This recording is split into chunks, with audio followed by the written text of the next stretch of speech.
What's up, everybody? A Sparrow with a Gun here from Sleepless Nights with another episode on Subnautica.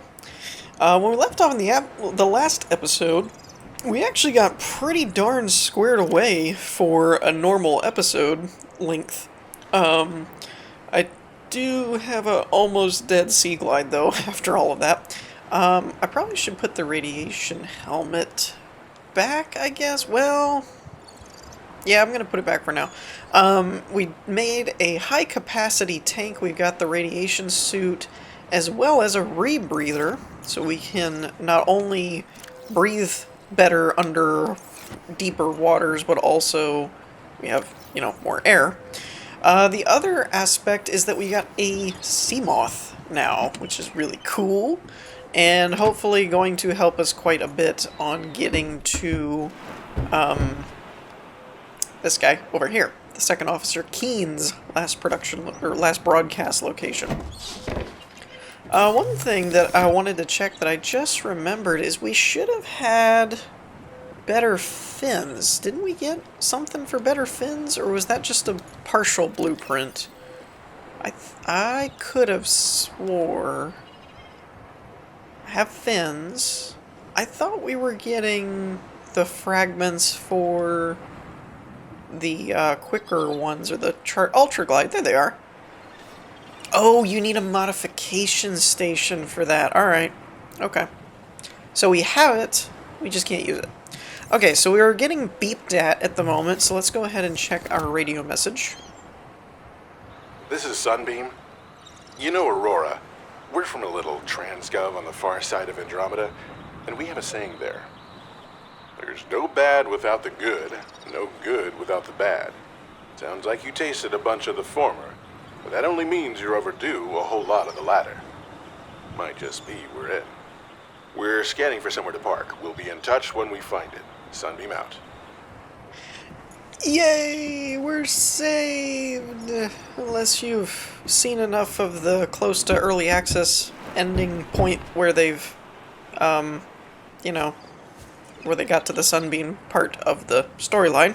I mean, it really shouldn't surprise anybody. It's way too quick in the story. There's a whole lot more game to explore. But for now, let's go ahead and break in our new sea moth by heading out to... Alright, I gotta remember the controls. Alright, or rather get reacclimated with the controls, since I haven't actually used this before with a controller. So, I'm gonna go ahead and cut, because this is probably gonna be boring, and we just gotta get over here. What's that? Okay, so I have both good news and bad news. The bad news is that we have reached the crush depth by the default sea moth. I kind of forgot about that and was just going crazy and flying towards where we needed to go, and then it did the whole warning, maximum depth reached. That thing. Imminent.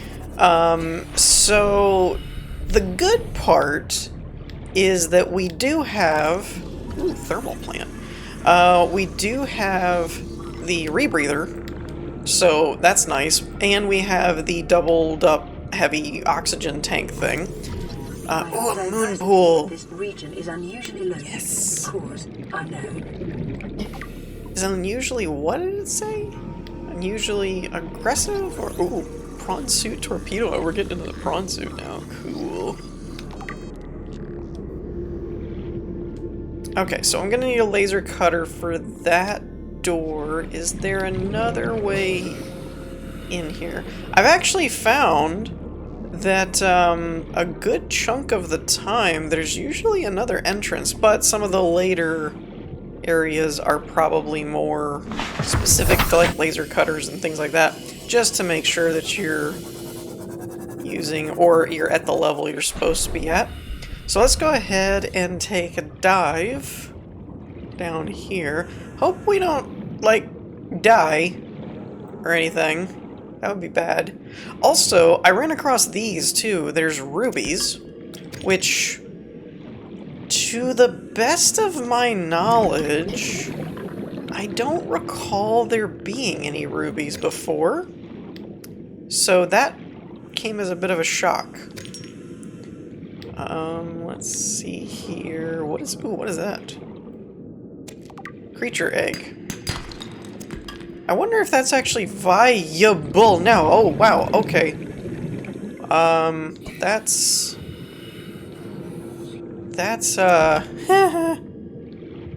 do I have to go? I don't know where I'm going. I do apologize. Oh, I can use this, I guess. I was gonna say, I do apologize for it being so dark. I'm the knucklehead that came through here without a flashlight, but... oh, this is not where I want to be. This is not where I want to be. Bad. Very bad. Yeah, so in my defense of the whole not bringing a flashlight thing, I kind of totally did mess up the whole sea moth thing, because I really thought I could actually make it with the sea moth. But I'm trying to figure out where this location actually is, because I don't see any access points to it. Other than going through the alien warp portal thing, not warp portal, but whatever it is, the vacuum. Maximum depth reached. Hull damage imminent. Poo. I also happen to have spied with my little eye this section over here that does, in fact, look like it has another door. So we're gonna go ahead and poke our nose where it doesn't belong. I actually really like a moon pool room or something. That would be cool. Acquired. Just saying. Oh, there we go. I think it only needed two, actually. Boom. Now, I know it requires a good amount of resources to build it, but, you know, figured I'd rather have the blueprint and then have to gather resources for it. Okay. Got a no signal thing there. Ooh, power cell charger. Yes, please. I don't know if that's enough to actually unlock it. Pooh. I need another one. Alright. The battery cell, or the battery and the power cell chargers are really great things for those of you that may not have played this before. Most of you probably have.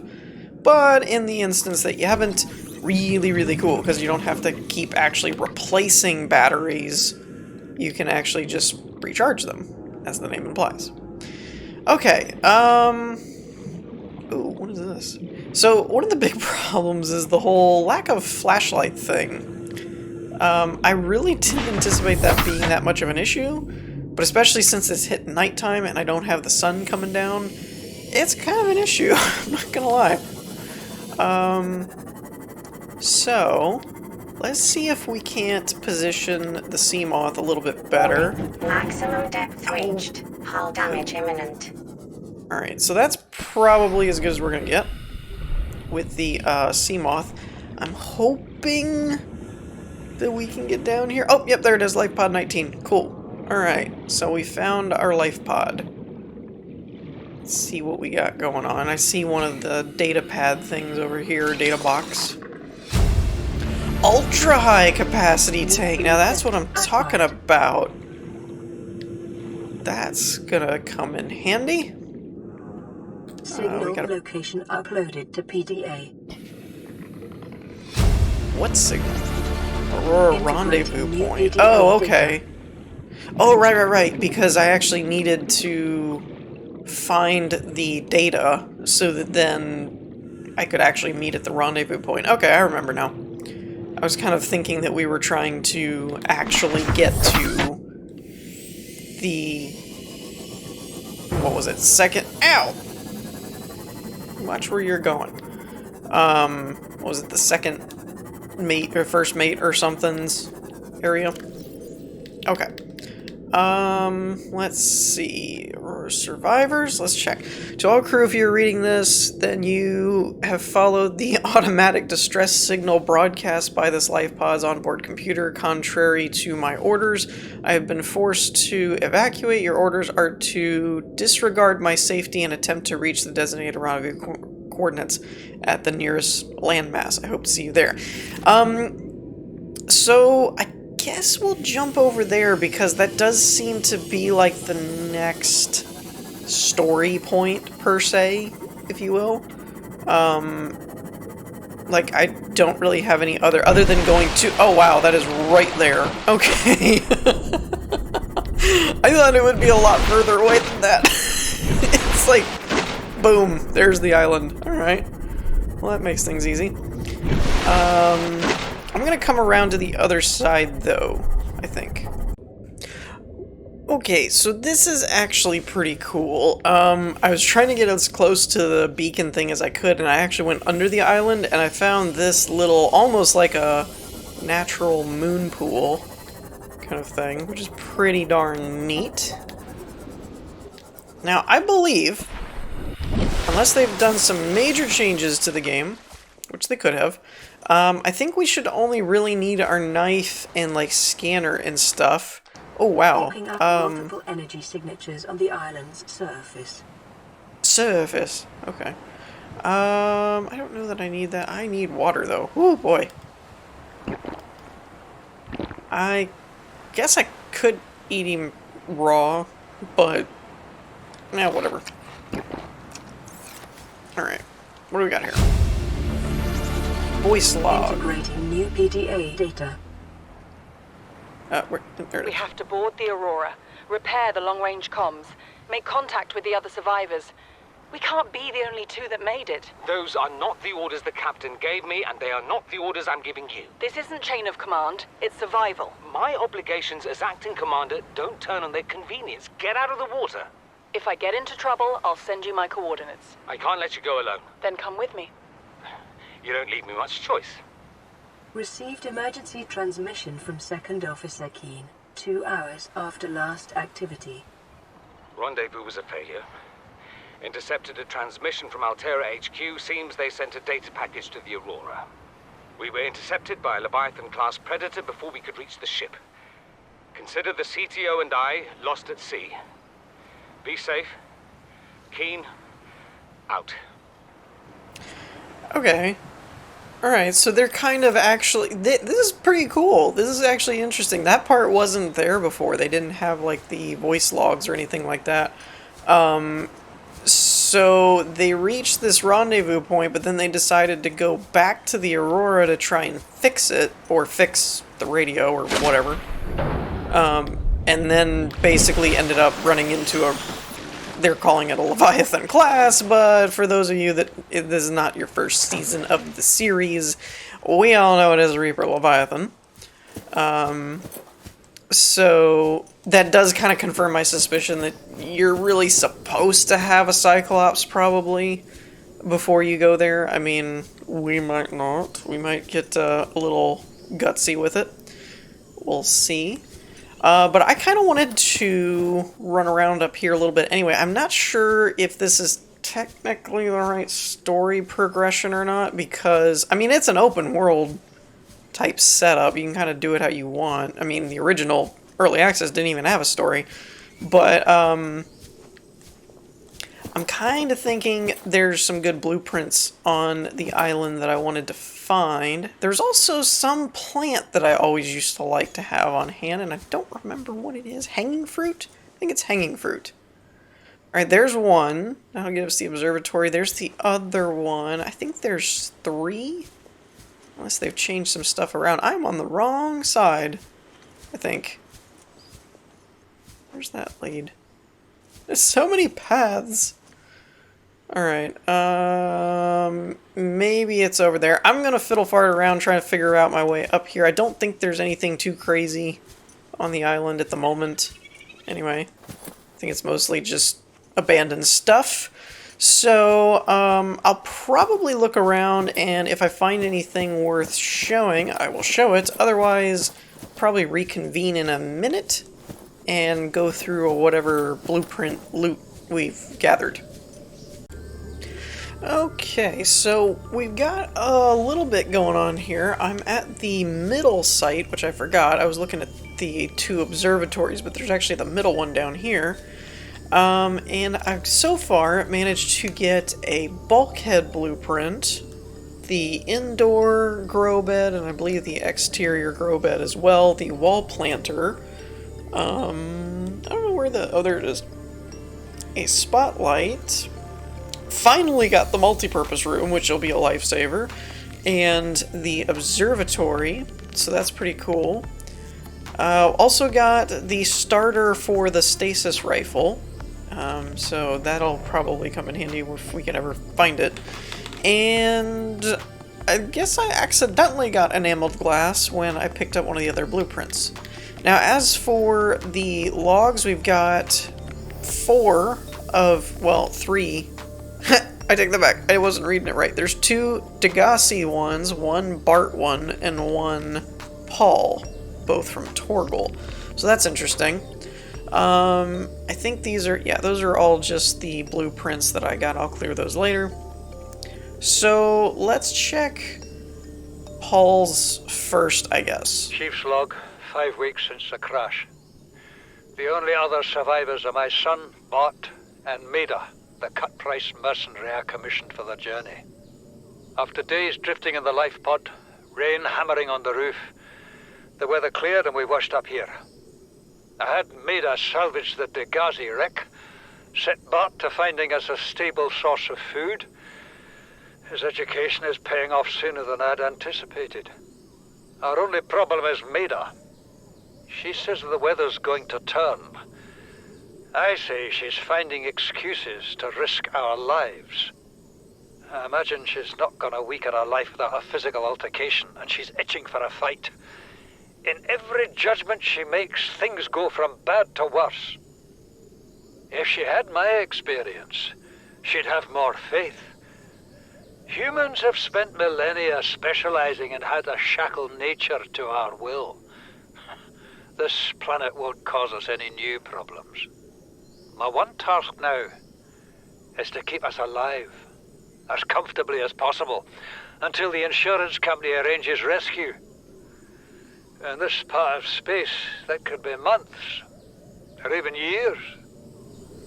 Okay, so this is interesting. This almost reminds me of the Witcher series setup of how you can kind of piece together the timeline. So their 5 weeks crashed, but yet they're clearing the Degasi wreck. So the Degasi must have been before them, which is interesting. Since we're on the Torgal side of things at the moment, let's go ahead and check out number 3. Now we're obviously missing 2, so it may be a little jumbled. This is the first time I've seen sunlight in months. After all that time in the deep, I'd been dreaming of it. Now that I'm back here, I'm finding it hard to enjoy alone. Father was right. We should never have left this place. We shouldn't have gone so deep. They do not want us down there. Despite my best efforts, ill health is taking hold of me. The visions are getting worse. Marguerite and Father are now part of the ecosystem of this incredible planet. It's reassuring to know that when I go, I'll join them. Until then, well, there's always the view. Okay, now that's really interesting. Again, some of this was in here before, but the voiced over stuff and things in the finalized dialogue were not. They don't want us down here, and the visions and stuff, ill health has taken hold of me. That's interesting because the system has already identified there being microbial life forms and whatever in the water, so we're infected with something, so that's kind of interesting. Now, let's jump back to the Degasi, which is, 2 and 4. Again, we're missing 3. Son, I said wait for the storm to pass. Your life's more valuable to me than a plant patch. You stopped being in charge when the ship you were captaining sunk. I'll stop being in charge when you take charge of yourself. Say, Chief. Chief! What? Do you know how to drain those grow beds of 40 tons of storm water? Or how to conjure food from the air? I know how to prioritize. I'm just saying, if that's so, what's your boy's life worth to you today? If tomorrow you're gonna be so hungry you start wondering what he tastes like, let him go deal with the plants. Son, go deal with the plants. Bard, Torgal has disembarked the habitat. Interfere with my family again, and when rescue arrives, I will leave you here. Do you understand me? No rescue coming, Chief. Not in time. No staying here neither. This rain keeps falling, sooner or later this place will be buried. Only choice we got is whether to get buried with it.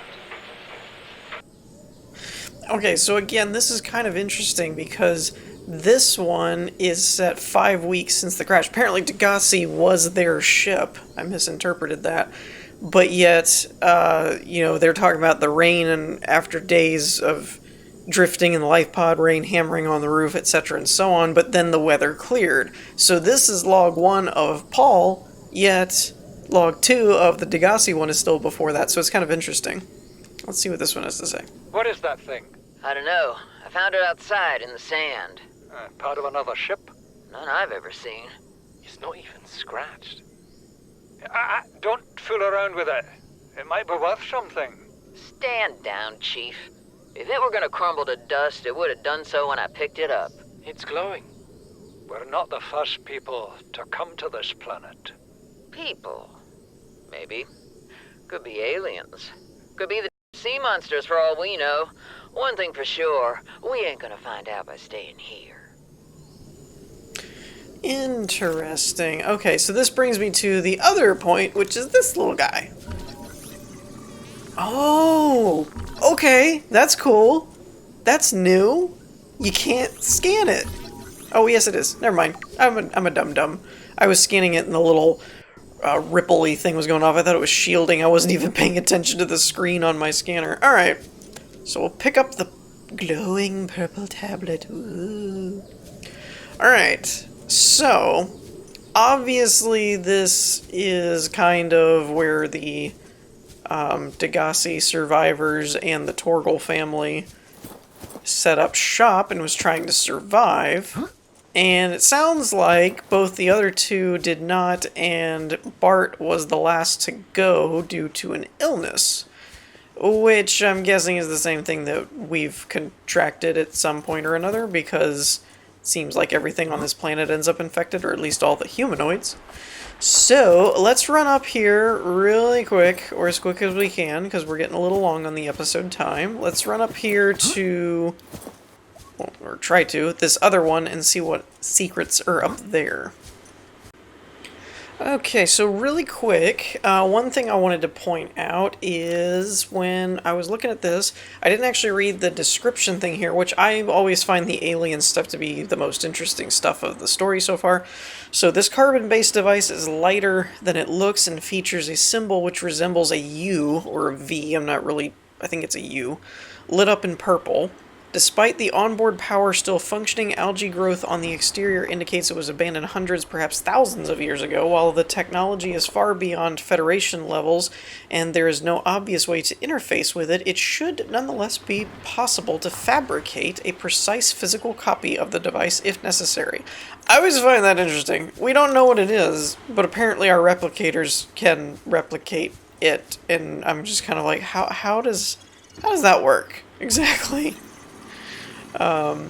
So we're gonna get potted plants, or acquired. plant pots, or whatever this is called. Let's see, do we get anything else blueprint-wise, or is it just the datapads? I think it's just the datapad. Degasi log 1. EDA data. Alright. Oh, wait, where'd it go? Habitation location. This island is a godsend. Look out of the window. No predators. Fresh food. No building materials, nothing left of the ship, and your kid says we're gonna starve without more grow beds. Speak up, kid. It's true, Father. The natural growth rates are too slow to keep supporting us. All I'm saying is ocean's got us surrounded. No use hiding. Sooner or later, we'll get our feet wet. The rest of your life may have been a fight, Maida, but I've made my decision. You want to forfeit your emergency pay to take a swim? Go ahead. Believe me, I'm thinking on it. Interesting. And so, am I the only one? This is a very minor, like, nitpick type thing, but am I the only one that gets kind of the vibe that the one dude is kind of like Scrooge McDuck accent, and the other guy kind of has more of an English accent? Or more British, I guess, if you want. I know it's, I know that's touchy as to you're not supposed to say one or the other because I don't remember how it's supposed to go, so sorry. But yeah. So I can't keep them straight as to what the names of all the accents are anymore because they changed them on me at some point. But it just sounds, one's more like Old English and one sounds more like Irish or Scottish kind of thing to me. But that could just be my ears, who knows. I'm definitely not any kind of linguist or anything like that. I'm gonna try. Huh? Oh, I'm gonna land right on the sea moth. Woo! Alright.